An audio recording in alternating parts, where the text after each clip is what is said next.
భద్రం కర్ణేభిశ్రుయామదేవాః భద్రం పశ్యేమాక్షభిర్యజత్రాః శ్రైరంగైః యశేమ దేవహితం యదాయుః స్వస్తి న ఇంద్రో వృద్ధశ్రవాః స్వస్తి నః పూషా విశ్వవేదాః స్వస్తి నస్తార్క్ష్యో అరిష్టనేమిః స్వస్తి నో బృహస్పతిర్దధాతు. ఓం శాంతి శాంతి శాంతి. శ్రీ గురుభ్యో నమః. తస్మై సహోవాచ. అక్కడ సమాధాన గ్రంథం కదా. నిన్న ప్రశ్న అర్థమైందా? ఎవరు జాగ్రత్త అవస్థలో ఎవరున్నారు, స్వప్నావస్థ ఎవరిది, సుషుప్తి అవస్థ ఎవరిది, స్వప్నాలు ఎవరికి సుఖం వస్తోంది, ఎవరి యందు ఇవన్నీ లయం చెందుతున్నాయి, ఇలాంటి ప్రశ్నలన్నీ అడిగాడు. వాటి అన్నిటికీ సమాధానాలు ఖచ్చితంగా ఇప్పుడు చెప్పాలి మనం. ఈ అవస్థాత్రయంలోనూ కూడా శరీర రక్షణం ఎవరు చేస్తున్నారు, ఈ శరీరాన్ని రక్షించేవాడు ఎవడు, ఈ సుఖం ఎవరి దానిలో ఉంది, అలాంటి పరిస్థితుల్లో ఇవన్నీ ఉన్నాయి. దీనిలో పంచమ ప్రశ్నం చేత అవస్థాత్రయ వినిర్ముక్తమైనటువంటి తురీయమైన అక్షరము అడగబడింది. మొత్తం మీద 5 ప్రశ్నలకి కలిపి సంపూర్ణ అర్థం ఏది అంటే, అక్షరమందు ఈ విశ్వం అంతా ఉంది, అక్షరాత్ సమస్తమైన జీవరాశులు పుడుతున్నాయి అన్నారు కదా, సంభవతి ఉంది. అలాంటప్పుడు ఆ అక్షరం అంటే ఏమిటి అనేదే పరమ ప్రశ్న అర్థం. దానికి సమాధానంగా చెప్తున్నాడు. తస్మై సహోవాచ. తస్మై అంటే ఆ శౌర్యాయని గార్గ్యుడు, ఆయన అడిగినవాడు. ఆయనకి ఎవరు చెబుతున్నారు? ఇప్పుడు పిప్పలాద మహర్షి గురువు గారు ఆచార్యులు చెబుతున్నారు. శృణు హే గార్గ్య అన్నాడు. ఓ గార్గ్య, నువ్వు విను. యత్ ప్రయాత్ వృష్టం, నువ్వు అడిగింది ఏదో నేను చెబుతాను విను అని. మూలమేమిటి? యథా గార్గ్య మరీచయః అర్కస్య అస్తంగచ్చతః సర్వాః ఏతస్మిన్ తేజోమండలే ఏకీభవంతి తాః పునః ఉదయతః ప్రచరంతి ఏవం హ వై తత్ సర్వం పరే దేవే మనసి ఏకీభవతి తేన సర్హి ఏష పురుషో న శృణోతి న పశ్యతి న జిఘ్రతి న రసయతే న స్పృశతే న అభివదతే న ఆదత్తే న ఆనందయతే న విసృజతే నేయాయతే స్వపితి త్యాచక్షతే. అంతవరకు మంత్రం. ఇవన్నీ కూడా సమాధాన గ్రంథం ఏమిటి అంటే, దీనికి ఒక ఉదాహరణ ముందు చెప్పి ఆ ఉదాహరణ రూపంలో ఈ ప్రశ్నకి సమాధానం చెప్తున్నారు. నువ్వు అడిగింది ఏమిటో చెప్తాను విను అన్న. యథా మరీచయ అనేదానికి, మరీచయ అనేదానికి కిరణములు అని అర్థం. రశ్మయ అర్కస్య అంటే ఆదిత్యస్య, అస్తం అదర్శనం గచ్చతః సర్వాః అశేషతః ఏతస్మిన్ తేజోమండలే తేజోరాశి రూపే ఏకీభవంతి వివేక అనర్హత్వం అవిశేషతాం గచ్చంతి. అంటే సూర్యుడి యొక్క కిరణాలన్నీ సూర్యుల్లోంచే వచ్చి చివర సూర్యుల్లోనే లయం చెందిపోయినట్టుగా, అవన్నీ ఏవి కనపట్టలేదు. సూర్యుడు కనుక అస్తమిస్తే అనమాట అయితే ఆ సూర్య తేజోమండలం అందే, తేజో రాశి రూపమైన సూర్యమండలం అందే అవన్నీ అక్కడే ఉన్నాయి. మొదట్లో వివేకం లేదు, కేవలం సూర్యుడికి సూర్య కిరణాలకి తేడా కనిపించట్లేదు. అలాగే సర్వాత్మన లయం లేదు, కానీ వివేకం లేదు అనే ఉదాహరణ. వివేక అనర్హములై దాంట్లో ఎందే ఉంటున్నాయి అనేటువంటి మాట. అంటే సూర్యుడు పరమైనటువంటి తేజోమండలమైనటువంటి సూర్యుడు ఎందే ఈ కిరణాలన్నీ లయం చెంది ఏకీభూతాన్ని అవుతున్నాయి, ఒకే దాంతో కలిసిపోతున్నాయి అనే ఉదాహరణ చెప్పారు. యథా మరీచయ అంటే దానికి అర్థం రశ్మయ, అర్కస్య అనే దానికి అర్థం ఆదిత్యస్య, అస్తం అనే దానికి అర్థం ఆదర్శనం అని ప్రతిపదార్థాలు రాశారు భాష్యంలో. కలపడకపోవడం. గచ్చత సర్వాః అశేషతః అంటే సమగ్రంగా సర్వము. ఏతస్మిన్ తేజోమండలే అంటే తేజోరాశి రూపే ఏకీభవంతి అనే అర్థంలో. ఏకీభవం అంటే విశేషంగా లేకుండా అవిశేషంగా అయిపోతాయి, అంటే దాంతో కలిసిపోతాయి. వివేక అనర్హత్వం, అది విడతీసి చూపించడానికి శక్యం కానటువంటివి, దాని ఎందే కలిసిపోతున్నాయి అనేటువంటి అభిప్రాయం చెప్పారు. ఈ సంప్రతిష్టానము అనేటువంటిది అధికరణం ఉండాలి కదా అనేటువంటి మాట చెప్పారు. ఆ అధికరణం అంటే ఏమిటి అని అంటే, దానికి ఏది ఉపాదాన కారణమో అదే అధికరణం అవుతుంది. దేనిలోంచి ఇది పుట్టిందో దీనికి అధికరణం అదే అవుతుంది. ఈ సూర్య కిరణాలన్నీ సూర్యుడిలోంచే పుట్టాయి కనుక సూర్యుడే అధికరణం. లయం చెందడానికి కూడా అదే అధికరణం. అంటే ఉపాదాన కారణం అంతే లయం చెందుతుంది. లోక వ్యవహారం కూడా అంతే. మట్టిలోంచి కుండ పుట్టింది అంటే ఆ కుండ పుట్టడానికి కారణం మట్టి. మళ్ళీ ఈ కుండ లయం చెందుతుంది అంటే ఆ మట్టిలోనే లయం చెందుతుంది. దేనిలోంచి పుట్టిందో దానిలోనే లయం చెందుతుంది. ఉపాదాన కారణం అందే అధికరణం అందే లయం చెందుతుంది. కనుక ఈ సర్వ జగత్తుకి అధికరణం ఏమిటో దాని అందే లయం చెందుతోంది అనేటువంటి అభిప్రాయం చెప్పాలి. అదేమిటి, మనకి ఇందాక వెనకాల నిన్న ప్రశ్న అనుకున్నారు, అది ఆత్మే అవ్వచ్చు కదా అని. ఆత్మ నిర్గుణము ఇలాంటి గణాలు ఏమి దాని ఎందుకు ఉండవు అనేసి. అంటే ఆత్మ ఎందుకు కాదు, మరి ఇంకేం చేయాలి అంటే మనసి ఏకీభవంతి అనేది సమాధానం. పరే దేవే మనసి ఏకీభవంతి. ఉత్కృష్టమైన దేవుడు అంటే ఎవరు అంటే మనస్సు. ఆ మనస్సు ఎందే అని ఇక్కడ స్వాత్మని అనే మాట ఉంది. స్వాత్మని ఏకీభవంతి అనే మాట. స్వాత్మని అనే దానికి అర్థం తన యొక్క ఆత్మ అంటే ఉపాదాన కారణము అని అర్థం. ఉపాదాన కారణం అందే లయం చెందుతుంది. అది ఉదాహరణ భాష్యం చూడండి. యథా మరీచయ రశ్మయ అర్కస్య ఆదిత్యస్య హస్తం అదర్శనం గచ్చతః సర్వాః అశేషతః ఏతస్మిన్ తేజోమండలే తేజోరాశి రూపే ఏకీభవంతి. అంటే వివేకానర్హత్వం ఈజ్ ఈక్వల్ టు అవిశేషతాం గచ్చంతి. ఏకీభవంతి అనే దానికి ఇదంతా అర్థం. ఏకీభూతములు అని అంటే అవిశేషతను పొందుతాయి, అంటే విశేషంగా లేకుండా ఉంటాయి. విశేషం లేకపోవడం అంటే ఏమిటి? అవిశేషత అనే దానికి అర్థం వివేక అనర్హత్వం. వివేక అనర్హత్వ రూపమైన అవిశేషత్వాన్ని పొందుతాయి. మరీచయ తస్యైవ అర్కస్య తాః పునః పునః ఉదయతః ఉద్గచ్చతః ప్రచురంతి వికీర్యంతే. మళ్ళీ దానిలోంచే ఆ సూర్యుల్లోంచే మళ్ళీ మళ్ళీ ఉదయిస్తున్నాయి, బయటకు వచ్చి బాగా విస్తరంగా తయారవుతున్నాయి. మొట్టమొదట్లో దేని యందు లయం చెందేయో ఆ మళ్ళీ అక్కడి నుంచే మళ్ళీ మళ్ళీ మళ్ళీ మళ్ళీ మళ్ళీ పుడుతున్నాయి, మళ్ళీ విశేషంగా ప్రవర్తిస్తున్నాయి. అంచేత రావడము పోవడము రెండు కూడా సూర్యుల్లోంచే, కిరణాలన్నీ సూర్యుల్లోంచే వస్తున్నాయి, సూర్యుల్లోనే లయం చెందుతున్నాయి అనేటువంటి మాట చెప్పి యథా అయం దృష్టాంతః ఏవం హవై తత్సర్వం అంటే అంతా అన్నాడు. అంతా అంటే ఏమర్థం? విషయ ఇంద్రియాది జాతం. సర్వం అనే దానికి అర్థం విషయములు, ఇంద్రియములు అన్ని. ఇవన్నీ కూడా విషయములు అంటే శబ్దస్పర్శ రూపరస గంధాదులు, ఇంద్రియాలంటే జ్ఞానేంద్రియాలు. ఇవన్నీ కూడా పరే ప్రకృష్టే దేవే. దేవుడు అనే మాటకి అర్థం ఏమిటి అంటే దివుధాతువుకి ద్యోతనం అర్థం, ప్రకాశించేటువంటి స్వభావం కలిగిన ద్యోతనవతి. దేవే అనే దానికి పదార్థం దేవే ద్యోతనవతి. పరే దేవే అంటే పరే అనే దానికి అర్థం ప్రకృష్టే, ఉత్తమమైన ప్రకాశించే స్వభావము గల మనసి చక్షురాది దేవాన. ఇక్కడికే రాశారు ఏకీభవంతి దగ్గర. దానికి ఎలాగవుతుంది అని అంటే చక్షురాది దేవానాం మనస్తంత్రత్వాత్ పరోదేవ మనః అని. చక్షురాది ఇంద్రియములు, దేవానాం అనే దానికి ఇంద్రియములు అర్థం. చక్షురాది ఇంద్రియములు అన్నీ కూడా మనస్సుతో పరతంత్రములు, అంటే మనస్సు మీద ఆధారపడి ఉంటాయి. మనస్సు పని చేస్తే అప్పుడు ఇంద్రియాలన్నీ పనిచేస్తాయి. మనస్సు అక్కడ లేకపోతే మన కళ్ళ ముందు ఎదురకుండా ఉన్న వస్తువుని కూడా మనం చూడలేం.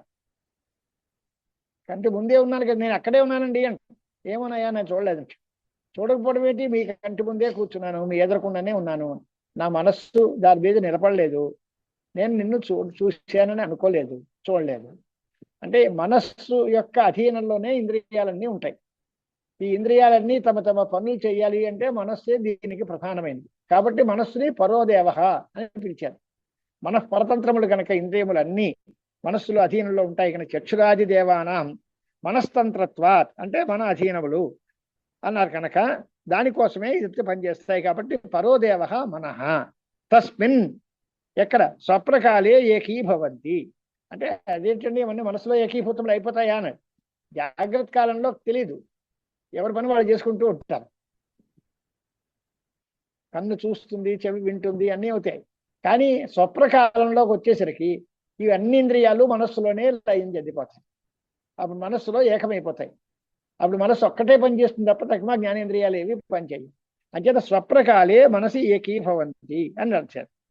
ఎలాగా అంటే మండలే మరీచివత్ అని, సూర్యమండలంలో ఈ కిరణాలన్నీ లయమై చెందినట్టుగా మన తేజోరాశి రూపమైన మండలమందు మరీచులన్నీ ఎలా అయితే కలిసిపోయి వివేక అనర్హములై అవిశేషత్వాన్ని పొందుతాయో అలాగా రాశారు. మరీచివత్ అవిశేషతాం గచ్చతి. జిజాగరిషోశ్చ రశ్మివత్ మండలాత్ మనస ఏవ ప్రచరంతి. తర్వాత ఏంటి? తెలివి వచ్చింది, లేదా నేను తెలివితేని తెచ్చుకోవాలి, జాగరణమును కోరుకునేవాడు అంటే లేద్దాం అనుకునేవాడు, స్వప్నంలోంచి బయటపడి తెలివి తెచ్చుకోవాలనుకునేటువంటి వాడు ఎవడైతే ఉంటాడో వాడికి వాడి ఇంద్రియాలన్నీ మళ్ళీ పనిచేసి మళ్ళీ స్లోంచి బయటకు వస్తాయి. ఎలాగా మర్నాడు సూర్యోదయం అయినప్పుడు సూర్యమండలంలోంచి ఈ కిరణాలన్నీ మళ్ళీ బయటికి ఎలా వచ్చాయో ఆ రకంగా రాత్రి వేళ సూర్యకిరణాలన్నీ సూర్యమండలంలో చేరిపోతున్నాయి. సూర్యోదయం వచ్చినప్పుడు మళ్ళీ ఆ కిరణాలన్నీ బయటకు వస్తున్నాయి. అలాగే ఈ జ్ఞానేంద్రియములన్నీ కూడా ఏకీభూతమైన ప్రకృష్టమైన దేవుడైన మనస్సు యందు స్వప్నకాలంలో లయం చెందుతున్నాయి. మళ్ళీ జాగ్రత్త కాలంలో దానిలోంచి బయటకు వస్తున్నాయి. ఇంతవరకు ఉదాహరణ చెప్పారు. అని అంటే ప్రచురంతి అనే దానికి అర్థం ఏమిటి అంటే స్వవ్యాపారాయ ప్రతిష్టంతే, తమ తమ పనులకి బయలుదేరుతున్నాయి అని అర్థం. ఆయా ఇంద్రియములు వాటి వాటి ప్రత్యేకమైన వ్యాపారాలు ఉన్నాయి. ఆ రకంగానే ఇవన్నీ కూడా బయలుదేరుతున్నాయి. యస్మాత్ స్వప్నకాలే శ్రోత్రాదీని శబ్దాద్యుపలబ్ధికరణాన్ని మనసి ఏకీభూతాని వా కరణ వ్యాపారాది ఉపరతాని. స్వప్నకాలంలో శ్రోత్రము చక్షురింద్రియము మొదలైన ఇంద్రియాలన్నీ అవి ఒరిజినల్గా ఏంటి అంటే శ్రోత్రేంద్రియము శబ్దము యొక్క ఉపలబ్ధికి కారణమవుతుంది. అంటే శబ్దము సాక్షాత్కరించుకోవడానికి, శబ్దాన్ని తెలుసుకోవడానికి శ్రోత్రేంద్రియం కారణమవుతుంది. అలాంటి అంటే శబ్దాదులను తెలియజేసేటువంటి శ్రోత్రాది ఇంద్రియములు స్వప్నకాలంలో మనస్సులోనే ఏకీభూతములుగా ఉన్నాయి. అంటే ఏమిటి అర్థం? ఏకీభూతం అంటే స్వప్నంలో మనస్సులో కలిసిపోతుంది చక్షురింద్రియం, శ్రోత్రేంద్రియం మనస్సులో కలిసిపోతుంది అని అర్థం కాదు. అవి అక్కడ ఎక్కడున్నో అక్కడే ఉంటాయి, అక్కడికి వెళ్ళిపోవు, కానీ తమ తమ పనులు మానేస్తాయి అని అర్థం. ఏకీభూతములు అయ్యాయి అనే దానికి అర్థం ఏకీభూతాని ఇవ అని కలిపాడు. కలిసిపోయినట్టుగా ఉన్నాయి అంటే మనస్సులో కలిసిపోయి మనస్సు ఒకటే ఉంటుంది, తగిమావి లేవు అని కాదు. అది పూర్తిగా లయం కాదు, కానీ లయం చెందినట్టే. అంటే తమ తమ పనులు మానేస్తే అవన్నీ లయం చెందినట్టే అవుతాయి. అంటే స్వవ్యాపారాది ఉపరతాని, కరణ వ్యాపారాది ఉపరతాని. ఈ ఇంద్రియములన్నీ మనస్సులో లయం చెందడము అంటే ఆ ఇంద్రియములు తమ తమ పనుల నుంచి విరమించుకుంటాయి, తమ తమ పనులు చేయడం మానేస్తాయి. ఎప్పుడు? స్వప్నకాలంలో. స్వప్నకాలంలో శబ్దాదుల యొక్క జ్ఞానాన్ని కలగజేసేటువంటి శ్రోత్రాది ఇంద్రియములన్నీ మనస్సులో ఏకమైపోయినట్టుగా ఉంటాయి. అంటే తమ తమ పనుల్ని మానేస్తాయి అని అర్థం. తేన తస్మాత్ తరిహి తస్మిన్ స్వాపకాలే ఏషః దేవదత్తాది లక్షణ పురుష. అలాంటప్పుడు ఏమవుతుంది అంటే ఈ ఇంద్రియాలన్నీ ఎప్పుడైతే తమ తమ పనులు మానేస్తాయో అలాంటప్పుడు ఆ స్వప్న కాలంలో పురుషుడు అంటే దేవదత్తుడు, యజ్ఞదత్తుడు, రాముడు, కృష్ణుడు ఇలాంటి మనుషులందరూ పేర్లు ఉన్నాయి కదా, ఇలాంటి వాళ్ళందరూ కూడా నా శృణోతి, నా పశ్యతి, నా జిఘ్రతి, వాడు వింటలేదు, చూడటం లేదు, వాసన చూడటం లేదు, రుచి చూడటం లేదు, స్పృశించడం లేదు, నా అభివదతే మళ్ళీ తిరిగి మాట్లాడటం లేదు, నా ఆదత్తే దేన్ని తీసుకోవటం లేదు, నా ఆనంద, ఇవన్నీ ఏంటి అంటే కర్మేంద్రియ వ్యాపారాలు. ఆ పైనవన్నీ వరుసగా ఇన్ని క్రియలు ఎందుకు వేశారు అంటే జ్ఞానేంద్రియ వ్యాపారాలన్నీ శ్రవణము, దర్శనము, ఘ్రాణము, రసము, స్పర్శ అంతవరకు జ్ఞానేంద్రియముల యొక్క వ్యాపారాలు. ఆ తర్వాత నుంచి వాక్, పాణిపాత, పాయూపస్థులని వరుసగా ఉంది కనుక ఆ తర్వాత వాక్కు యొక్క వ్యాపారము అభివదనము, పాణి యొక్క వ్యాపారము ఆదానము, చేత్తో తీసుకుంటాడు. పాయు ఉపస్థ అనే దానికి పాయువు యొక్క ఆనందం జనం పుట్టించడం, ఉపస్థ యొక్క వ్యాపారం విసర్జనం. ఇవన్నీ కూడా వాక్, పాణిపాద, పాయూపస్థల యొక్క వ్యాపారములు ఏమీ కూడా లేవు. అక్కడ కొత్త ప్రయోగం ఏమిటి అంటే నేయాయతే అనే ప్రయోగం ఉంటుంది. ఎంగంత ప్రయోగం. ఇను గతవుని ధాతువు ఏతి అనే ఉంటుంది.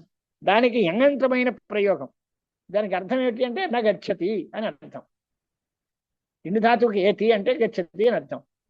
ఇయాయతే అనేది ఇను ధాతువు మీద ఎంగంతమైన రూపం. దానికి కూడా అర్థం గచ్చతి అని అర్థం. నా ఇయాయతే అంటే వెళ్ళటం లేదు అని అర్థం. ఇలాంటి పరిస్థితుల్లో మొత్తం అంతా కూడా బాహ్య కారణములన్నీ తమ తమ వ్యాపారములని కట్టుబెట్టేస్తున్నాయి అనేటువంటి మాట చెప్పిన తర్వాత ఇప్పుడు ఇంతవరకు సమాధానం దేనికి వచ్చింది? ఏ ప్రశ్నకి సమాధానం వచ్చింది అని అంటే కాని స్వపంతి అనే ప్రశ్న. కానీ స్వపంతి అంటే స్వాపకాలంలో ఏవి నిద్రపోతున్నాయి అంటే ఈ ఇంద్రియాలన్నీ, జ్ఞానేంద్రియాలు, కరణేంద్రియాలు, బాహ్యమైన కారణాలన్నీ కూడా తమ తమ వ్యాపారముల నుండి విరమించుకోవటము, అదే ఉపరము స్వాపం అంటే. వాటికి మళ్ళీ తిరిగి జాగరణము అనేటువంటిది ధర్మం అని చెప్పారు. ఎంచేత ఇవన్నీ కూడా కాని స్వపంతి అనే ప్రశ్నకి సమాధానంగా ఈ రకమైన మాటలు చెప్పారు. అంటే స్వాపకాలంలో జ్ఞానేంద్రియ కర్మేంద్రియాలన్నీ మనస్సులో ఏకీభూతములైపోయి అవన్నీ నిద్రపోయినట్టుగా ఉంటాయి, తమ తమ పనులు మానేస్తాయి అని సమాధానం వచ్చింది. ఇంక దాని తర్వాత మళ్ళీ కాని జాగ్రత్త అనే ప్రశ్న ఒకటి ఉంది కదా, ఎవరు మళ్ళీ తెలివిగా ఉంటారు అనేటువంటి దానికి అర్థం దీని తర్వాత నుంచి ఇప్పుడు చెప్తున్నారు. నా సతే నా రసయతే నా స్పృశతి నా అభివదతే నా ఆదత్తే నా ఆనందయతే నా విసృజతే నే ఇయాయతే.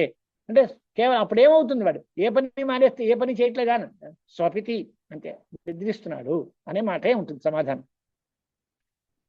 స్వపితి త్యాజక్షతే లౌకికా. లోకలు అందరూ ఏం చేస్తారు, వాడు ఏం చేస్తున్నాడు రా అంటే వాడు నిద్రపోతున్నాడు అండి, వాడు చూడటం లేదు, వినటం లేదు, మాట్లాడటం లేదు, ఏమీ లేదు, ఏం చేస్తున్నాడు, నిద్రపోతున్నాడు, స్వాపం చేస్తున్నాడు, స్వపితి అనే మాటే అంటారు లౌకికులందరూను అనేటువంటి మాట చెప్పారు. రెండోది సుప్తవత్సు శ్రోత్రాదిషు కరణేషు. సుప్తవత్సు అంటే నిద్రపోయినప్పుడు, శ్రోత్రాది కరణములు నిద్రించగా అని సతసప్తమి. సుప్తవత్సు శ్రోత్రాదిషు కరణేషు ఏతస్మిన్ పురే నవద్వారే గేహే ప్రాణాగ్నయ ప్రాణాది పంచవాయవ అగ్నయ ఇవ అగ్నయ జాగ్రత్త. తెలివిగా ఉన్నవి ఏవి అంటే జ్ఞానేంద్రియాలు కర్మేంద్రియాలు అన్నీ నిద్రపోతే మీరు తెలివిగా ఉన్నవి ఏమిటి అని అంటే వాయువులు తెలివిగా ఉంటాయ్యా. కాని జాగ్రత్త అనే ప్రశ్నకి సమాధానం ఏమిటి అని అంటే ప్రాణవాయువు దగ్గర నుంచి ఉండేటువంటి ఆ వాయువులు అవన్నీ కూడా తెలివిగా ఉంటాయి. మనిషి నిద్రపోతున్న ప్రాణము అపానము ఇలాంటి వ్యాపారాలు వాయు వ్యాపారాలన్నీ ఉంటాయి. అంటే ఆ ప్రాణాది వాయువులు మాత్రం జాగరణం చేస్తున్నాయి అని, కాని జాగ్రత్త అనే దానికి వాయువులే జాగరణం చేస్తున్నాయి అని సమాధానం. ఈ ప్రాణాదులకి అగ్నయ అని వాడారు. ప్రాణాది వాయువులు కదా, అగ్నిలావి అని అంటే అగ్ని లాంటివి. అగ్నయ ఇవ అగ్నయ ప్రాణాది పంచవాయవ అది ప్రాణాగ్నయ అనే మాటకి ప్రాణాది పంచవాయువులవి, అవి అగ్నులు అంటే అగ్నుల వంటివి అనేటువంటి మాట. అగ్ని సారూప్యం ఎలాగా అనేది ఉత్తర మంత్రంలో మనకి అన్నిటికీ కూడా చెప్తున్నారు. ప్రాణాగ్నయ ఏవ ఏతస్మిన్ పురే జాగ్రత్త ఇది సమాధానం. కాని జాగ్రత్త అనే ప్రశ్న, కాని స్వపంతి అనే ప్రశ్నకి సమాధానం వెనకాల అయిపోయింది.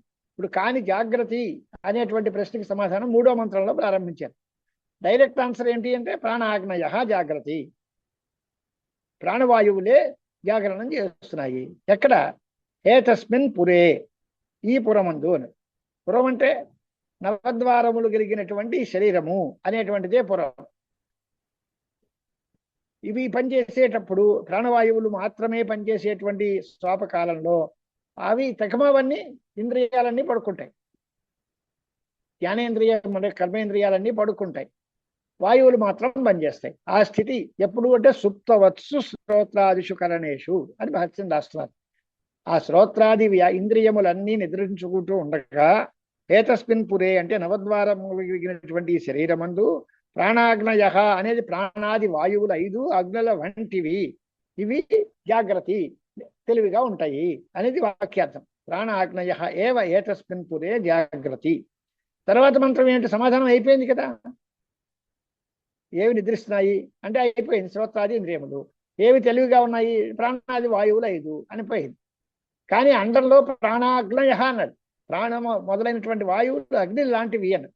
ఆ అగ్ని సారూప్యం ఎలాగా అనేది ఇప్పుడు చెప్తున్నారు. మరి అగ్ని సామాన్యం హి ఆహా. అగ్ని సామాన్యం అనే దానికి సాదృశ్యం అని అర్థం. అగ్నితో పోలిక. ఈ ప్రాణాది వాయువులు అగ్నుల వంటివి అన్నాడు. అగ్నుల వంటివి అనే దానికి ఉదాహరణ ఎలాగా, అగ్నితో సాదృశ్యం ఏమిటి అనేది ప్రశ్న చెబుతున్నారు. గార్హపత్యోహవా ఏష అపానః. గార్హపత్యాగ్ని అనే మాట శ్రౌత ప్రక్రియలో త్రేతాగ్నులు అంటాం, లేదా పంచాగ్నులు అంటాం. 3 అగ్నులు: గార్హపత్యము, దక్షిణాగ్ని, ఆహ్వనీయము, లేదా అన్వాహార్యపచనము ఇలాంటివన్నీ కూడా సత్యము, అసభ్యము, అవసత్యము అన్ని ఇంకా 5 పంచాగ్నులు కూడా వ్యవహారం లోకంలో కనిపిస్తోంది. ఇప్పుడు దీనిలో గార్హపత్యము అనేటువంటి దాన్ని పూర్తిగా జాగరణంగా రక్షిస్తూ ఉండాలి యజమాని. ఎందువల్ల అంటే దానిలోంచే అగ్నిహోత్రాన్ని తీసి ఆహ్వనీయంలో పెట్టుకుని హోమాలు అవి నిర్వహిస్తూ ఉంటాం. అంచేత అది ప్రధానమైనగా దక్షిణాగ్ని అనేటువంటిది అప్పుడప్పుడు వస్తూ ఉంటుంది. గార్హపత్యాగ్ని మాత్రం ఖచ్చితంగా రక్షిస్తూ ఉండాలి. దాన్ని బాగా ఆ అగ్ని ఆరిపోకుండా దాన్ని జాగ్రత్తగా నచ్చపెట్టుకుంటూ దానిలోంచి కొంత తీసి అగ్నిహోత్రాన్ని ఆహవనీయంలో పెట్టుకుని అక్కడ మళ్ళీ ఆహవనీయంతో దానిలో అనేక రకాలైనటువంటి హోమాలు అవి నిర్వహిస్తారు. దానిలోంచి కొంత అగ్నిని తీసుకొచ్చి దక్షిణాగ్నిలో పెడతారు. అది దక్షిణాగ్ని అవుతుంది. ఈ గార్హపత్యంలోంచి అగ్నిని తీసుకొచ్చి ఆహవనీయానికి తీసుకెళ్ళటానికే ప్రణయనము అనే పేరు. అగ్ని ప్రణీయ, ప్రణయనం. ప్రణయనం అంటే నయనం అంటే తీసుకుని వెళ్ళట. దేన్ని తీసుకెళ్తారు అంటే అగ్నిని. ఎక్కడి నుంచి ఎక్కడికి అంటే గార్హపత్యం నుంచి ఆహవనీయానికి తీసుకెళ్తారు. దానికి అగ్ని ప్రణయనం అని పేరు. ఈ అన్వాహార్య పచనము అనే దానికి దక్షిణాగ్ని అని అర్థం. ఇప్పుడు దీనిలో రాస్తున్నాడు గార్హపత్య హవా ఏష అపాన గార్హ ప్రణయన గార్హపత్య. ప్రణయన అనే మాటకి అర్థం ఏమిటి అంటే గార్హపత్య విశేషణ దీనిలోంచి తీసుకెళ్తారు కనుక. దాని ఉదాహరణ చూడండి. గార్హపత్యో హవా ఏష అపాన అనేది కథం ఇత్యాహ. యస్మాత్ గార్హపత్యాదగ్నే అగ్నిహోత్రకాలే ఇతర అగ్ని అంటే ఆహవనీయ ప్రణీయతే. ప్రణయనాత్ ప్రణీయతే అస్మాదితి ప్రణయన గార్హపత్యో అగ్ని. దీని ఉదాహరణగా రాశారు బాగా. గార్హపత్యము అనేటువంటి అగ్ని నుంచే అగ్నిహోత్రం చేసే సమయంలో మరొక అగ్ని అంటే ఆహవనీయ అగ్ని ప్రణీయతే అంటే తీసుకుని వెళ్ళబడుతోంది. ఎక్కడి నుంచి? గార్హపత్యంలోంచే తీసుకుని ఉంటుంది ఈ అగ్ని ఆహవనీయం వరకు. కనుక ప్రణయనము అనే దానికి గార్హపత్యాగ్ని అని పేరు. ఆ గార్హపత్యాగ్ని అనేటువంటిది ఇక్కడ ప్రధానంగా పెట్టుకుంటాము. దానిలోంచే అగ్నిహోత్రాన్ని తీసుకుని ఆహవనీయంలో పెట్టుకుని కార్యక్రమాలు నిర్వహిస్తున్నారు. దానికి అంచేత ప్రణీయతే అస్మాత్ ఇది ప్రణయన. దీని నుండి తీసుకు వెళ్ళబడుతుంది కనుక దీనికి ప్రణయన అని పేరు. అది గార్హపత్యాగ్ని అవుతుంది అని రాశారు. ఇది ఉదాహరణ. తథా సుప్తస్య అపాన వృత్తే ప్రణీయత ఇవ ప్రాణ ముఖనాసికాభ్యాం సంచరతి. అతః ఆహవనీయ స్థానీయ ప్రాణ. మొట్టమొదట్లో సుప్తమైనటువంటి దాని యందు అపాన వృత్తే అన్నది. ఈ అపాన వృత్తిలోంచి ప్రాణం బయటకు వచ్చి, అపాన వృత్తి గార్హపత్యం లాంటిది, దానిలోంచి ప్రాణము అనేది ఆహవనీయం లాంటిది, దానిలోంచి తీసుకుని వస్తోంది కనుక సుప్తస్య అపాన వృత్తే ప్రణీయతే ఇవ ప్రాణ అంటే తీసుకుని వచ్చినట్టుగా, అక్కడి నుంచి తీసుకుని వచ్చినట్టుగా ఉంటుంది. ఏమిటి అంటే ముఖము నాసిక వీటిల్లో సంచరిస్తూ ఉంటుంది వాయువు, ప్రాణవాయువు. అలాంటి ముఖనాసికాభ్యాం సంచరతి. అతః ఆహవనీయ స్థానీయ ప్రాణ. ఈ 5 వాయువుల్లో ఏది అగ్ని లాంటిది అంటే ప్రాణము అనేటువంటి వాయువు ఆహవనీయం లాంటిది, అపానము అనేటువంటి వాయువు గార్హపత్యం లాంటిది. పోలిక ఏమిటి అంటే దానిలోంచి ఇది తీసుకొస్తాం కనుక, గార్హపత్యం నుంచి ఆహవనీయానికి అగ్ని తీసుకొస్తాం కనుక దాని పోలికను బట్టి ఇది అగ్ని సామ్యం చెప్పారు. ఆహవనీయ స్థానీయ ప్రాణ. వ్యానస్తు హృదయాత్ దక్షిణ సుషుద్వారేణ నిర్గమాత్ దక్షిణ దిక్ సంబంధాత్ అన్వాహార్యవచన దక్షిణాగ్ని. ఇక మూడోది వ్యానవాయువు ఉంది. దాన్ని దక్షిణాగ్నితో పోలుస్తున్నారు. ఎందువల్ల అని అంటే ఆ హృదయమునకు దక్షిణ భాగంలో ఉంటుంది, అంటే గార్హపత్యానికి కుడివైపు ఉంటుంది. అలా కనుక ఆ దక్షిణ దిక్కులో ఉండటం వల్ల, దక్షిణ దిక్కుతో సంబంధం ఉండటం అనేదే వ్యానవాయువుకి దక్షిణాగ్నికి ఉండే సాదృశ్యం, పోలిక. కాబట్టి వ్యానవాయువు దక్షిణాగ్ని వంటిది. అంటే ఈ 3 అగ్నులకి 3 వాయువులకి పోలికలు చెప్పాడు.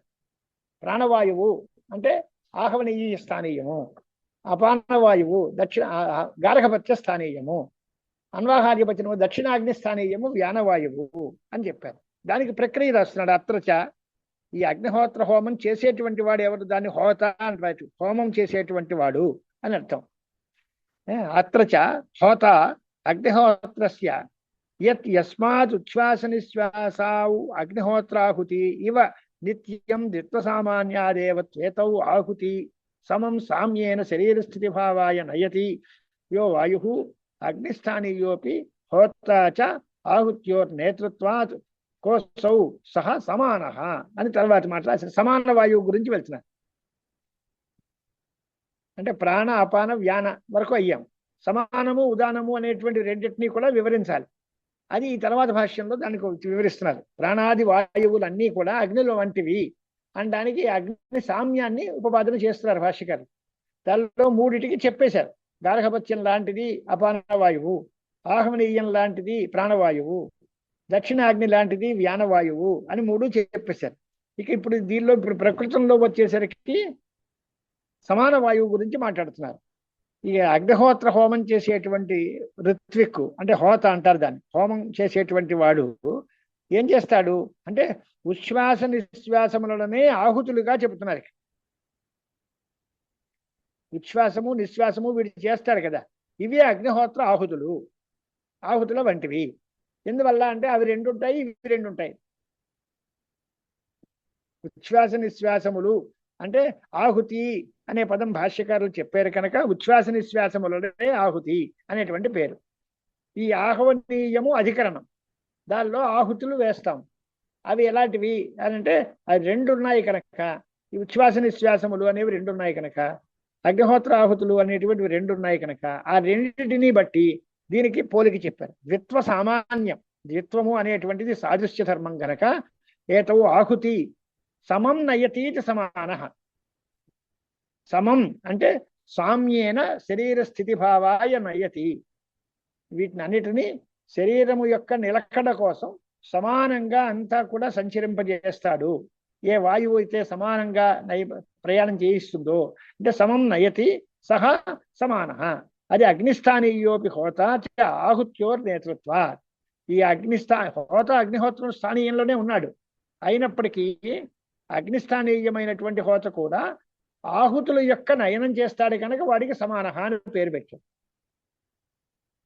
సమాన వాయువు లాంటిది అంటే అక్కడ ఉండేటువంటి హోత లాంటిదే ఈ సమాన వాయువు. అది సమానంగా శరీరం అంతా కూడా నడిపిస్తుంది. అలాగే ఈ హోత కూడా ఈ ఆహుతుల్ని నడిపిస్తాడు. అక్కడ ఉచ్ఛ్వాస నిశ్వాసములు ఉన్నాయి, ఇక్కడ ఆహుతులు ఉన్నాయి. ఆహుతులు రెండు, ఉచ్ఛ్వాస నిశ్వాసములు రెండు. ఆ ద్వివచనం పోలిక. దానిలో హోత, ఇక్కడ సమాన వాయువు. ఆ హోతని సమాన వాయువు అనేటువంటి పేరుతో పిలుస్తాము. కోసౌ సహ సమాన. అలాగా అతశ్చ విదుష స్వాపోపి అగ్నిహోత్ర హవనమేవా. ఇదంతా ఎందుకు చెప్పారండి అన్నది. ఆహుతి నేత్రులు కనుక హోతనే సమాన వాయువుగా చెప్పాం మనం. మొత్తం ఇదంతా ఎందుకు చెప్పారు అనేటువంటి మాట. ఇవన్నీ ప్రాణాగ్నుడు అనేటువంటి మాట. సర్వములు ప్రాణములు అన్నీ కూడా అగ్నిహోత్రములే అంటే ఈ సమాన వాయువు కాకుండా హోత చెప్తున్నారు కదా. ఇందాకనేమో వాయువులు చెప్పారు, ఇక్కడికి వచ్చేసరికి వాయువు అగ్ని సామాన్యం చెప్పారు. ఈ హోతృత్వం ఎందుకు చెప్పారు అంటే ఇది కూడా అగ్ని లాంటి వాడే, కానీ అగ్నిత్వేన హోతని చెప్పాడు. అగ్ని కాదు, అవి మూడు అగ్నులు చెప్పి ఇక్కడ హోత అనేటువంటి వ్యక్తిని చెబుతున్నారు కదా, ఇదెందుకు అనేటువంటి ప్రశ్న చేస్తే ఈయన్ని కూడా అగ్నితో సమానంగానే ఉన్నాడు కనుక సమాన వాయువు హోత అని మాట చెప్పారు అనేటువంటి అభిప్రాయంతో ఈ అగ్నిగా భావించి హోతని అగ్నిగా చెప్పారు అనేటువంటి మాట చెప్పారు. ఇక తర్వాత ఇదంతా ఎందుకు వచ్చింది అనేటువంటి ప్రశ్న. దీనికి ఇంద్రియాలు అన్నీ కూడా తమ తమ వ్యాపారాలు కట్టిపెట్టడం మానేసిన తర్వాత మానేస్తే అంటే పనిచేయడం మానేస్తే ప్రాణములే నిద్ర లేకుండా జాగరణం చేస్తున్నాయి. ప్రాణాహ జాగ్రత్త. ఇది ఆన్సర్ వచ్చింది. ఇదంతా ఎందుకు చెప్పినట్టు అని అంటే ఇది త్వం పదార్థ శోధనం అంటారు. తత్వమసి వాక్యాల్లో త్వం పదార్థ శోధనం. ఏవి నిద్రిస్తున్నాయి, ఏవి తెలివిగా ఉన్నాయి, ఇవన్నీ విచారణ ఎందుకు మాకు ఇదంతాను అని అంటే ఇంద్రియాలన్నీ పనిచేయడం మానేసిన ప్రాణాది వాయువులు పనిచేస్తూ ఉంటాయి అనేది త్వం అనేది. ఆ ప్రాణవాయువుతో సంచరించేటువంటి వాడినే జీవుడు అని పిలుస్తాం. ఆ ఉచ్ఛ్వాస నిశ్వాసాలు చేస్తూ ప్రాణంతో ఉన్నవాడు, బతుకున్నవాడు ఎవరైతే ఉన్నాడో వాడినే జీవుడు అని పిలుస్తూ ఉంటాం. కనుక ఇదంతా కూడా త్వం పదార్థ శోధన రూపమైన జ్ఞానం. ఆ జ్ఞానాన్ని యొక్క స్తోత్రం చేయడం కోసం ఇదంతా ఉపయోగపడుతోంది అన్నది. ఇక్కడ చూడండి, కోసౌ స సమాన అతశ్చ విదుష స్వాపోపి అగ్నిహోత్ర హవనమేవా. నిద్రించేవాడు జ్ఞాని నిద్ర కూడా అగ్నిహోత్ర హోమం లాంటిదే. స్వాపంలో కూడా ఈ రకాల వ్యాపారాలు అవి ఉన్నాయి కనుక, అగ్నులు ఉన్నాయి కనుక ఇది కూడా అగ్నిహోత్ర హవనమే అన్నది. తర్వాత అత్ర హి తస్మాత్ విద్వాన్ నాకర్మీత్యేవం మంతవ్య ఇత్యభిప్రాయ. దీనిలో సమాధాన గ్రంథంలో చాలా అందమైన విచారణ ఏంటి అంటే, విద్వాంసుడు కర్మ చేస్తాడా చేయడా అని. అగ్నిహోత్రాది కర్మలు చేశారు, యాగములు చేశాడు అనేటువంటి మాట చెప్పారు కనుక అక్కడ కర్మ ఉంటుందా ఉండదా అని పెట్టు.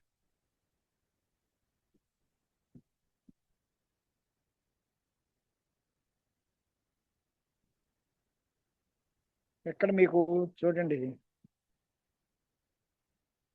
ఆనందగిరిలో ఏవం విదుష ఇతి అని అవతారిక ఉంది, అక్కడ చూసుకోండి. దానికి వెనకాలలో ఏవం విదుష అనే దానికి 2 లైన్లు వెనకాల అవతారిక రాశారు. నన్ను గార్హపత్యోవా ఏష అపానః ఇత్యారభ్య, అక్కడి నుంచి ప్రారంభం. గార్హపత్యోవా ఏష అపానః అది మూలంలో ఉంది కదా.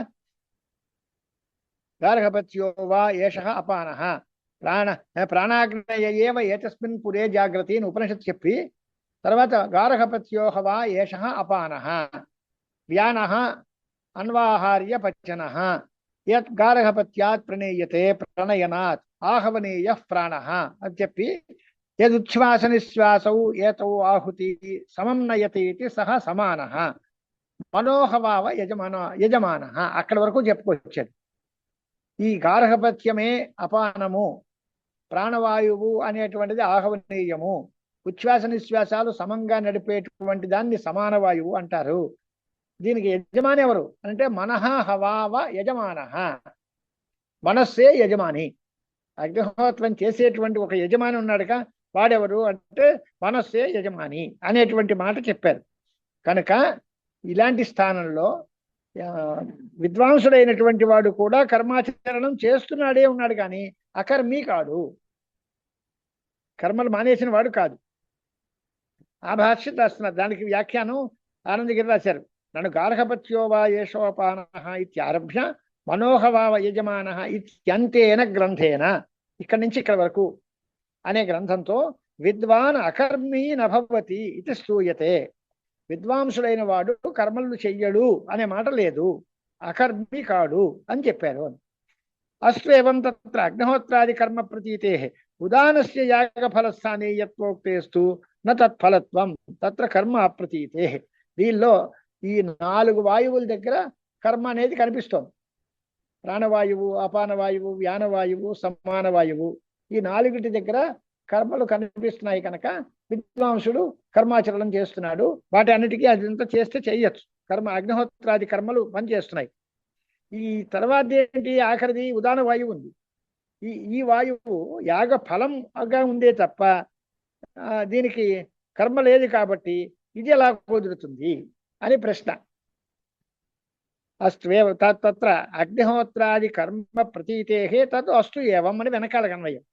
ఉదానస్య యాగ ఫలస్థానీయత్వోక్తేస్తు న తత్ఫలత్వం తత్ర కర్మ అప్రతీతే అని ప్రశ్న. ఉదాన వాయువు విషయంలో కర్మ కనపట్టం లేదు కదా, అలాంటి దాన్ని మరి అగ్నిగా ఎలా చెప్తారు అనే ప్రశ్న వస్తే దానికి సమాధానంగా తర్వాతి గ్రంథం అంతా రాస్తున్నాడు.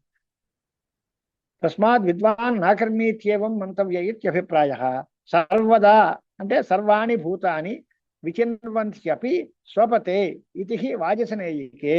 తర్వాత వాజసనేయ బ్రాహ్మణంలో కూడా అన్ని భూతములు కూడా అన్ని రకాలైనటువంటి పనులు చేస్తూ ఉన్నప్పటికీ వారు పూర్తిగా స్వపతే అంటే నిద్రిస్తున్నాయి అని అర్థం చెప్పారు. ఇక్కడ విషయం అత్రహి జాగ్రత్సు ప్రాణాగ్నిషు ఉపసంహృత్య బాహ్యకరణాన్ని విషయాంశ్చ అగ్నిహోత్ర ఫలమివ స్వర్గం బ్రహ్మ జిగమిషు మనోహవావ యజమానో జాగర్తి యజమానవత్ కార్యకరణేషు ప్రాధాన్యేన సంవ్యవహారాత్ స్వర్గమివ బ్రహ్మ ప్రతి ప్రస్థితత్వాత్ యజమానో మనః కల్ప్యతే. ఇంతవరకు దానికి పూర్తిగా పోలికలు చెప్పారు. అగ్నిహోత్రం చేస్తాడు, అగ్నిహోత్రం చేసిన యజమానికి స్వర్గ ప్రాప్తిస్తుంది. స్వర్గ ప్రాప్తి కోసం అగ్నిహోత్రం చేస్తూ ఉంటాడు కర్మాచరణం చేసేటువంటి యజమాని. ఆ యజమానిలాగా పోలిక చెప్పాడు. దానికి ఫలం ఏమిటి అంటే స్వర్గము అన్నారు. అంతవరకు బాగున్నది. అలాగే ఇక్కడేమిటి ప్రస్తుతం అని అంటే బ్రహ్మను పొందేటువంటి వాడు, బ్రహ్మను ప్రాప్తి అనేటువంటిది ఫలం. అక్కడ స్వర్గం లాంటిది, ఇక్కడ బ్రహ్మ. ఆ స్వర్గం చేరుకోవాలి అనుకునే యజమానుడు అగ్నిహోత్రం చేసినట్టుగా బ్రహ్మను తెలుసుకోవాలి అనుకునేటువంటి వాడు అంటే ఎవరు అంటే మనస్సు. ఈ మనస్సు అనే యజమానుడు బ్రహ్మ పొందాలి అనుకునేటువంటి వాడు కార్యకరణములు అన్నిటి ఎందుకు కూడా సంహారం చేస్తూ ఉంటాడు. అలా దాని ఉదాహరణ అంటే స్వర్గానికి కోసం బయలుదేరినటువంటి యజమాని ఏ రకమైనటువంటి ప్రయాణం సాగిస్తాడో అలాగే బ్రహ్మ ప్రాప్తికి ప్రయత్నించేటువంటి మనస్సు కూడా ఆ రకమైనటువంటి ప్రయత్నం చేస్తోంది. కనుక మనస్సుని యజమానిగా చెప్పడం న్యాయమే. స్వర్గము అని ఫలం, అలాంటిది ఇక్కడ బ్రహ్మ. అక్కడ యజమాని అంటే దాని ఎవరు? ఇక్కడ మనస్సే యజమాని. అక్కడ యజమానుడు స్వర్గానికి వెళతాను అనుకుంటాడు, ఇక్కడ మనస్సుని బ్రహ్మని ప్రాప్తి కోసం ప్రయత్నం చేస్తాం. కాబట్టి మనస్సుని యజమానిగా చూపించడం న్యాయమే అనేటువంటిది భాష్యకారులు రాస్తున్నారు. చూడండి, అత్రకి జాగ్రత్సు ప్రాణాగ్నిషు ఒకటి అంటే ప్రాణాది వాయువులు మాత్రం తెలివిగా ఉంటున్నాయి అంటే పనిచేస్తున్నాయి. ఉపసంహృత్య బాహ్యకరణాన్ని విషయాంశ, బాహ్యమైన ఇంద్రియాలు జ్ఞానేంద్రియాలు అవన్నిటినీ కూడా ఉపసంహారము అంటే వాటి పనులు మానేసాము. అలాగే ఇంద్రియాలు విషయాలు కూడా మానేసుకుంటా ఉన్నాం. ఇక అగ్నిహోత్ర ఫలమివ స్వర్గం బ్రహ్మ జిగువంశు. అగ్నిహోత్రమునకు ఫలం ఏది అంటే స్వర్గం. అలాగే ఈ ఫల ప్రాప్తి కోసం ప్రయత్నించేటువంటి వాడు బ్రహ్మ జిగమిషుకు. మనోహవావ యజమాన జాగ్రత్త. యజమానుడు తమ పనులన్నింటినీ ఎలా చేసి ఆ స్వర్గం ఎలా వస్తుందో దానికోసం ప్రయత్నించినట్టుగా ఈ మనస్సు అనేది ఇతరమైన వ్యాపారములన్నీ జ్ఞానాది ఇంద్రియాలన్నీ అదే శ్రోత్రాది ఇంద్రియాలన్నీ తమ పనులు చేయడం మానేసినప్పటికీ ప్రాణాగ్నులు సంచరిస్తూ మనస్సు అనేటువంటిది ఈ వాయు సంచారంతో ఉంటూ బ్రహ్మ పొందడానికి వీడు ప్రయత్నం చేస్తున్నాడు. యజమానో జాగ్రత్త. యజమానుడు మాత్రం హాయిగా తెలివిగా ఉన్నాడు. ఇక్కడ యజమానుడు అంటే ఎవరంటే మనస్సే. ఈ మనోహవావ యజమానో జాగ్రత్త యజమానవత్ కార్యకరణేషు ప్రాధాన్యేన సంవ్యవహారాత్. కార్యకరణాలలో అంటే శరీరము ప్రాణము వీటిలన్నింటినీ కూడా వాడు మనస్సు అనేది పనిచేస్తూనే ఉంది. స్వర్గమివ బ్రహ్మ ప్రస్థితత్వాత్. స్వర్గానికి వెళ్ళే యజమాని ఎలాంటి వాడో అలాగే బ్రహ్మను పొందడానికి ప్రయత్నం చేసే మనస్సు కూడా అటువంటిదే. కనుక యజమాన మనః కల్ప్యతే. ఇక్కడ మనస్సే యజమాని అనేటువంటిది కల్పించాము అన్నది. మనోహవావ యజమాన అంతవరకు. తర్వాత ఇష్టఫలం యాగఫలమేవ ఉదానో వాయు. అదే ఆ యాగఫలమేది అంటే ఇష్టఫలం స్వర్గం. అలాగే ఇక్కడ కూడా పూర్తిగా ఫలమే ఉదాన వాయువు. అంటే ఉదాన నిమిత్తత్వాత్ విశిష్ట ఫల ప్రాప్తే. ఉదాన వాయువు కనుక ఉంటేనే ఆ విశిష్టమైనటువంటి ఇష్టమైన ఫలం వస్తుంది. కనుక యాగఫలాన్ని పొందేటువంటిది ఎలా అయితే ఉంటుందో ఇష్టఫలం అంటే యాగఫలమేవ ఉదానో వాయువు. ఆ ఫలం ఎలా అవుతుంది అని అంటే యాగఫల స్థానీయమైనటువంటిది ఉదాన వాయువు అని చెప్తున్నారు. యజమానుడు మనస్సు. యాగములలో త్రేతాగ్నుడు ప్రాణ అపాన వ్యానం చెప్పేశారు. సమాన సంచారం చేసేటువంటి వాడు సమాన వాయువు అని చెప్పేశారు, అది కూడా అయిపోయింది. ఇక ఉదాన వాయువు దగ్గర విచారణ చేసేటప్పుడు ఈ ఉదాన వాయువు యాగము యొక్క ఫలస్థానీయుడు, యాగము యొక్క ఫలం వంటి వాడు. అది ఎలాగా అనేది ఉపవాదం చేయాలి. ఉదాన నిమిత్తత్వాత్ ఇష్టఫల ప్రాప్తే.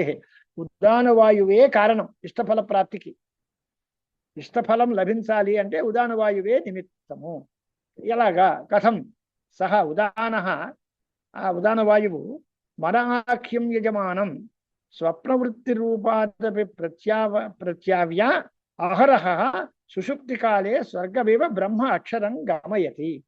ఇది ప్రాప్తిని పొంది చేస్తున్నది. ఈ ఉదాన వాయువే ఏమవుతుంది అని అంటే మనస్సు అనేటువంటి యజమానుణ్ణి ఆ స్వప్నవృత్తి రూపమైనటువంటి దాని నుంచి కూడా తప్పించి ఆ స్వప్నంలోంచి కూడా బయటికి లాగి ప్రత్యావ్య అంటే తొలగించి అక్కడి నుంచి ప్రారంభం చేసుకుని అహరహ ప్రతిరోజు సుషుప్తి కాలంలో స్వర్గాన్ని చేర్చినట్టుగా బ్రహ్మను చేరుస్తోంది. ఈ యజమానుడికి ఇష్టమైన ఫలాన్ని ఇస్తోంది అక్కడ ఉండేటువంటి ఉదాన వాయువు. ఇక్కడ ఉదాన వాయువు ఏమిటి అని అంటే ఈ ఉదాన వాయువే ఆ స్వప్నంలోంచి కూడా వాడిని బయటికి పెట్టి సుషుప్తి కాలంలో బ్రహ్మని పొందింపజేస్తోంది అనేటువంటి మాట. ఇష్టఫలమేవ ఉదాన మూలమంత్రం. మనోహవావ యజమాన దగ్గర అంత అయిపోయి ఇష్టఫలమేవ ఉదాన. ఉపపాదన సహా ఏనం యజమానం అహరహ బ్రహ్మ గమయతి. సహా అంటే ఆ ఉదాన వాయువే ఈ యజమానుణ్ణి ప్రతిరోజు కూడా బ్రహ్మను చేరుస్తుంది, బ్రహ్మ దగ్గరికి తీసుకెళ్తోంది. ఎప్పుడు? సుషుప్తి కాలంలో. సుషుప్తి కాలంలో బ్రహ్మను చేరుస్తుంది. అహరహర్ బ్రహ్మ గమయతి అనే దగ్గర ప్రతిరోజు అక్కడికి ప్రతినిత్యం రాత్రి వేళ నిద్రపోయేటప్పుడు వీడు బ్రహ్మను పొందినట్టుగా ఉంటాడు. అంటే అత్యంతం సుఖాన్ని పొందుతూ ఉంటాడు. సుషుప్తి అనేటువంటిదే బ్రహ్మతో సమానంగా వెళ్ళి బ్రహ్మను పొందినట్టుగా భావన చేసి చెప్పినటువంటి మాట. ఉదాన బ్రహ్మ యజమానం గమయతి అనేదానికి అర్థం ఏమిటి అంటే, ఉదాన వాయువు ఎప్పుడైతే సుషుప్తిలో ప్రవేశించిందో అప్పుడు ఈ జీవుడు బ్రహ్మతో అభేదమైనటువంటి దాన్నే పొందుతాడు. అంటే బ్రహ్మనే పొందినట్టే. కారణం ఏమిటి అంటే, అసలు ఒరిజినల్ గా జీవుడు బ్రహ్మే, కానీ నేను అజ్ఞానవశం చేత, అవిద్యావశం చేత నేను జీవుణ్ణి అనేటువంటి భావంతో భేదం కనిపించాడు. ఎప్పుడైతే ఈ అవిద్య అనేటువంటిది మనస్సులోంచి పోయిందో అప్పుడు వాడు బ్రహ్మరూపుడే అవుతాడు. అంటే బ్రహ్మగమయతి అన్నమాట. అంటే అజ్ఞానము ఉన్నంత కాలం నేను జీవుణ్ణి అనేటువంటి మాట ఉంది. ఎప్పుడైతే జీవుడు అజ్ఞానం అనే ఉపాధి తొలగిందో అప్పుడు బ్రహ్మతో ఐక్యాన్ని పొందుతాడు. అంటే జీవుడు బ్రహ్మే అవుతాడు. ఆ అజ్ఞానం అనే ఉపాధి తొలగడం ఎప్పుడు అని అంటే సుషుప్తి కాలంలో వీడికి అజ్ఞానం కూడా మనకు కనపడదు, ఉపాధి తగ్గిపోతుంది. అంచేత దాన్నే స్వ అప్యయాత్, స్వస్మిన్ అప్యయ, స్వస్మిన్ లయ అంటే స్వమప్యేతి, తన్ని తానులోనే బ్రహ్మలోనే లయం చెందుతాడు. ఈ జీవుడు బ్రహ్మలో ఏకీభావాన్ని పొందుతాడు. కారణం ఏమిటి అంటే, విడికొట్టడానికి తగిన ఉపాధి అవిద్య లేదు. నేను వేరు అనుకోవడం అజ్ఞానం చేత కలుగుతుంది.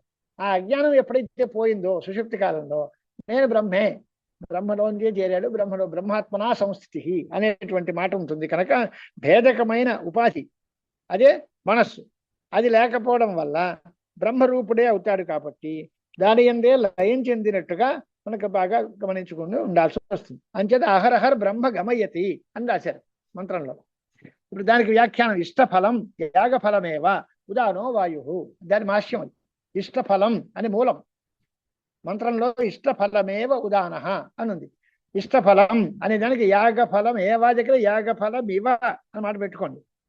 యాగఫలం లాగా, యాగఫలం స్వర్గం, అలాంటి యాగఫలం లాంటి ఇష్టఫలాన్ని అంటే బ్రహ్మప్రాప్తిని ఈ ఉదాన వాయువు మనకి అందజేస్తుంది. స ఏనం యజమానం అహరహ బ్రహ్మ గమయతి అనేటువంటి మాట చెప్పారు.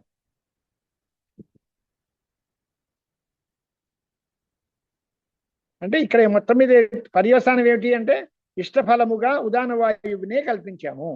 ఇందువల్ల ఉదాన వాయువే ఇష్టఫలాన్ని సమకూర్చి పెడుతుంది. ఇష్టఫలాన్ని చేకూర్చేది కనుక ఇష్టఫలమే ఉదానము అనేటువంటి మాట చెప్పారు. సహా ఉదాన మనాఖ్యం యజమానం స్వప్నవృత్తి రూపాదపి ప్రత్యావ్య అంటే ఆ స్వప్నంలోంచి కూడా తొలగించి అహరహ సుషుప్తి కాలే స్వర్గమివ బ్రహ్మ అక్షరం గమయతి, స్వర్గము వలే అని. అంటే యజమానుడి దగ్గరికి స్వర్గం, ఈ బ్రహ్మకైతే అక్షరమైన పరబ్రహ్మం, ఈ అక్షర పరబ్రహ్మ ప్రాప్తి అనేటువంటి మాట చెప్పారు.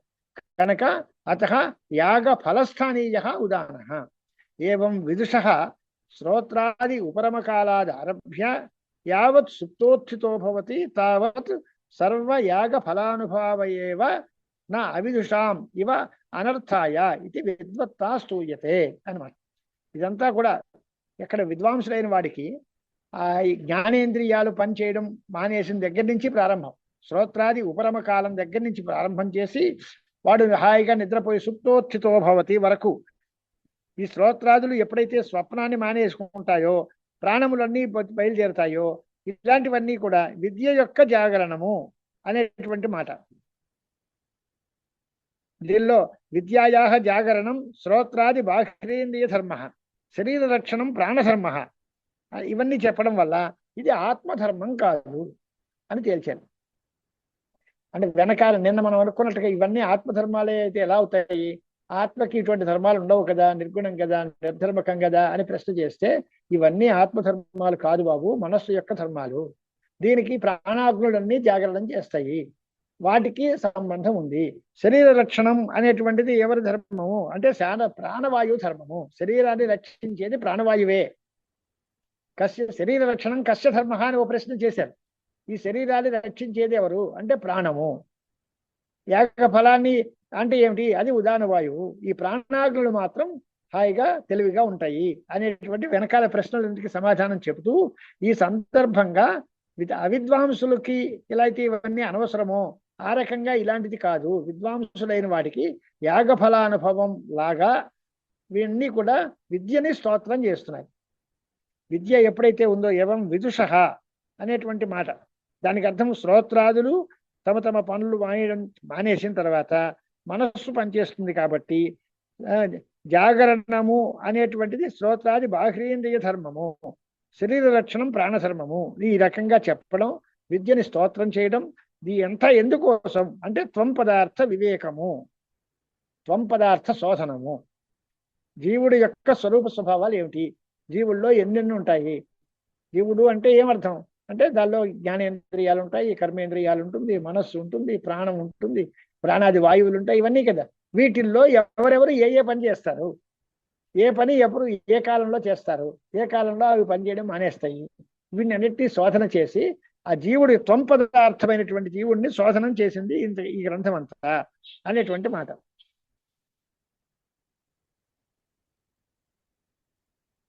అంటే ఇదంతా ఎందుకు వచ్చింది, ఇదంతా స్తోత్రం ఎందుకు, ఇదంతా ప్రకరణం బ్రహ్మ ప్రకరణం. ఇక్కడి నుంచి ఈ తక్కువ 3 ప్రశ్నలు కూడా పరబ్రహ్మ కోసం బయలుదేరింది. పరవిద్య సా విద్య యా విముక్తయే, లేకపోతే పరావిద్య యయా తదక్షరం అధిగమ్యతే అని వెనకాల చెప్పారు కనుక ఇది విద్యా ప్రకరణం. కనుక విద్వాంసుడికి శ్రోత్రాదులు అన్నీ పనిచేయడం మానేస్తాయి అని చెప్పొచ్చు కదా. కానీ ఈ విద్యని స్తోత్రం చేయడం ఎందుకు అనేటువంటి దానికి అర్థం అంటే అలా కాదు, ఇది వీటిని కూడా ఖచ్చితంగా శ్రోత్రాదులు పనిచేయడం మానేస్తాయి అని చెప్పడం ఉద్దేశ్యం కాదు అనేటువంటి మాట రాస్తున్నాను. నహి విదుష ఏవ శ్రోత్రాదీని స్వపంతే ప్రాణాగ్నయో వా జాగ్రత్త జాగ్రత్త స్వప్నయోర్ మనస్వాతంత్యం అనుభవతు అహరహ సుషుప్తం వా ప్రతిపద్యతే సమానం హి సర్వప్రాణినాం పర్యాయేన జాగ్రత్త స్వప్న సుషుప్తి గమనం అతః విద్వత్తా స్తుతిరేవ ఇయం ఉపపద్యతే. ఇదంతా అయిన విద్వాంసులైన వాడు, జ్ఞాని అయిన వాడికి ఈ రకంగా ఉంటుంది అని చెప్పచ్చు కదా. జ్ఞాని అయిన వాడికి ఇలా ఉంటుంది అని చెప్పడం కాదయ్యా, జ్ఞాని కాకపోయినా అందరూ ఇలాగే ఉంటారు. విద్వాంసులు అవిద్వాంసులు అందరూ కూడా ఇదే స్థితిలో ఉంటారు. అందరూ బాగా తెలివిగా ఉంటారు, అందరూ కలలుగంటారు, అందరూ నిద్రపోతారు. అందరికీ పర్యాయన జాగ్రత్త స్వప్నము సుషుప్తి అనేటువంటి అవస్థలు పొందడం అందరికీ కామన్గానే ఉంది. అలాంటప్పుడు విద్వాంసుడు మాత్రమే ఇటువంటి అవస్థలు పొందుతాడు అనేటువంటి మాట చెప్పడం కుదరదు. కనుక ఇది విద్వాంసుడికి ఈ రకమైన స్థితి ఉంటుంది అని విధించడం ప్రయోజనం కాదు. కేవలం దీన్ని విద్యాస్థుతి కోసమే దీన్ని వాడుకోవాలి. ఎందువలన ఇది విద్వాంసులకి మాత్రమే స్పెషల్ కేటగిరీ కాదు. ఇది విద్వాంసులు అవిద్వాంసులు అందరికీ జరిగే పని. జాగ్రత్త స్వప్న సుషుప్తులు అనేవి అందరికీ సమానంగానే ఉంటాయి. సర్వప్రాణులకి కూడా సమానమే ఇది. కనుక ఇది కేవలం విధానం కాదు, స్థుతి మాత్రమే చెయ్యాలి. ఎందువల్ల అంటే రాస్తున్నారు చూడండి, నహి విదుష ఏవ శ్రోత్రాదీని స్వపంతే, విద్వాంసుడైనటువంటి వాడికి మాత్రమే స్వప్నకాలంలో జ్ఞానేంద్రియాలు పనిచేయవు అన్నాడు. అంటే అవిద్వాంసుడికి పనిచేస్తాయా? వాడికి పనిచేయవు కదా. విద్వాంసుడికి స్వప్నకాలంలో జ్ఞానేంద్రియాలు పనిచేయవు, అవిద్వాంసుడికి కూడా పనిచేయవు. సుషుప్తి కాలంలో ప్రాణాగ్నులు మాత్రం తెలివిగా ఉంటాయి. అవును, అందరికీ అంతే. అలాగే మనస్సు అనేటువంటి స్వతంత్రంగా ఉంటుంది. అహరహ సుషుప్తం వా ప్రతిపద్యతే, అది అందరికీ సమానమే. కానీ అది వాళ్ళకి తెలియదు, వీడికి తెలుస్తుంది.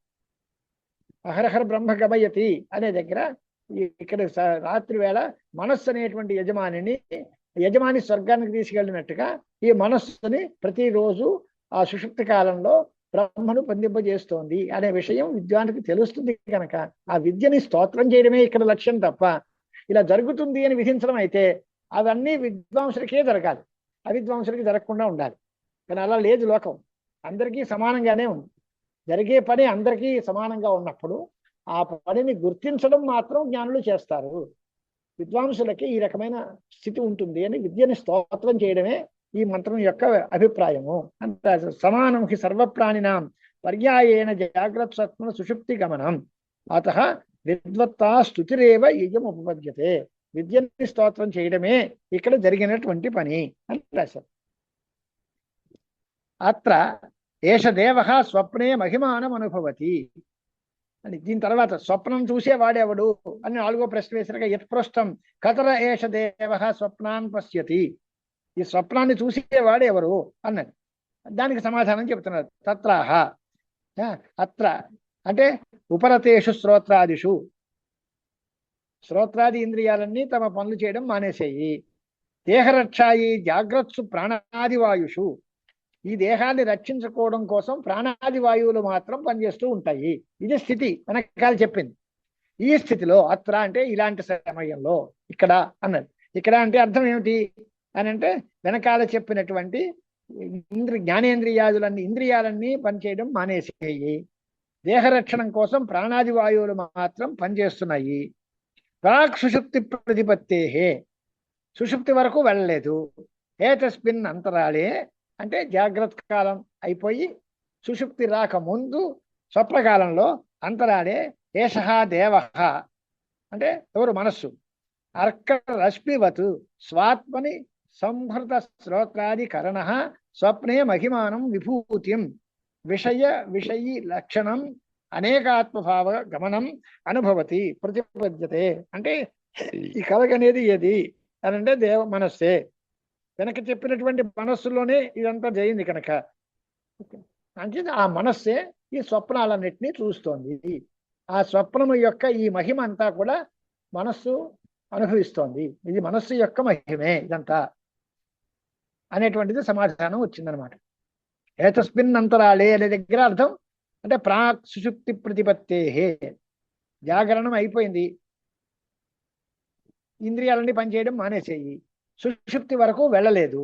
ఆ మధ్యస్థితిలో ఏతస్మిన్ అంతరాళే ఏషదేవ అంటే మనః అర్క రశ్మివత్ సూర్యుడి యొక్క కిరణాల వలె స్వ ఆత్మని సంహృత శ్రోత్రాది కరణ, సూర్యుడు తమ కిరణాలన్నింటినీ తనలో లేచుకున్నట్టుగా శ్రోత్రాది ఇంద్రియాలన్నిటినీ తనలోనే లయం చేసుకున్నటువంటి ఈ దేవుడు అని అంటే మనస్సు స్వప్నే మహిమానం అనే దానికి విభూతిం ఏమిటి అర్థం అంటే విషయములు విషయి ఇవన్నీ ఉంటాయి. అనేక ఆత్మభావం అనుభవతి అంటే ఈ మనస్సే స్వప్నాల్ని చూస్తోంది అనేటువంటి సమాధానం చెప్పారు. అత్ర ఏష దేవ స్వప్నే మహిమానం అనుభవతి.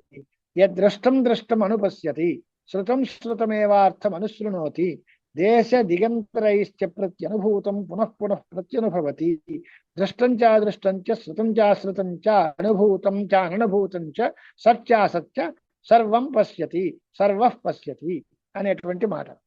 తర్వాత అదంతా రేపు చూద్దాం. అక్కడి నుంచి మనస్సు యొక్క ఆ స్వప్నం యొక్క విభాగం అంతా కూడా తర్వాత గ్రంథం అంతా 5వ మంత్రం.